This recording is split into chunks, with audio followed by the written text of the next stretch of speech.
Odell Beckham Jr. is out of the NFC East.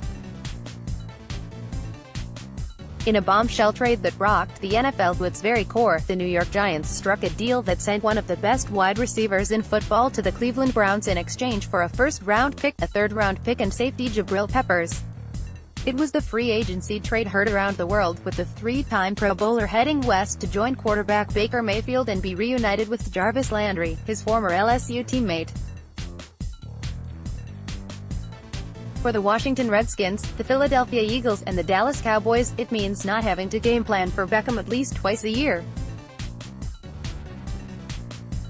No one could be more thrilled about that than Hall of Fame owner Jerry Jones, it seems, who was nothing short of elated when asked about the trade just ahead of Errol Spence's bout with Mikey Garcia at it.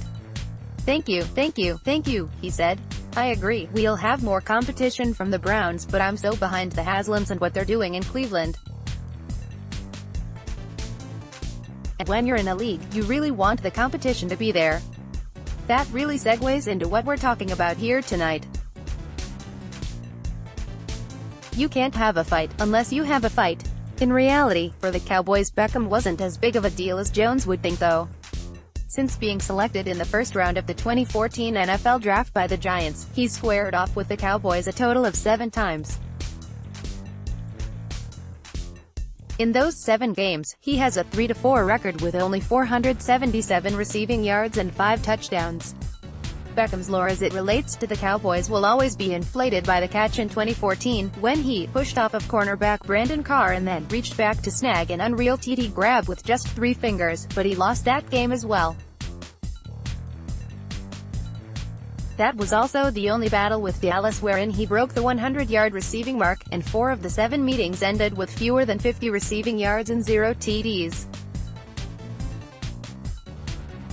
Jones has a reason to enjoy no longer having to concern himself with Beckham on a regular basis, but to the Cowboys' credit, they made shutting him down look easy, more often than not.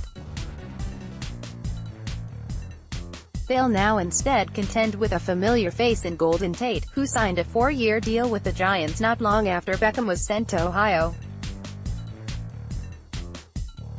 Tate spent half a season with the Eagles in 2018 after having played the Cowboys as a member of the Detroit Lions earlier that season. Jones went on to explain why the team isn't uber active in free agency this offseason, even though that's their usual routine anyway.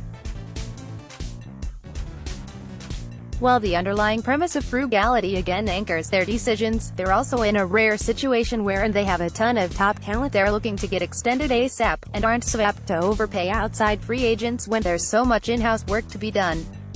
We know we've got to put the money in the guys that'll get us here, Jones explained. And it just happens we're lucky enough to have Dak Prescott. We've got Amari Cooper. We've got guys we really need to spend our money on, DeMarcus Lawrence. We've got some great players. It reminds me of when I came into the NFL. We had great players. We slipped Deion Sanders into there. Still, we've got a base core team that's young. See the full interview here.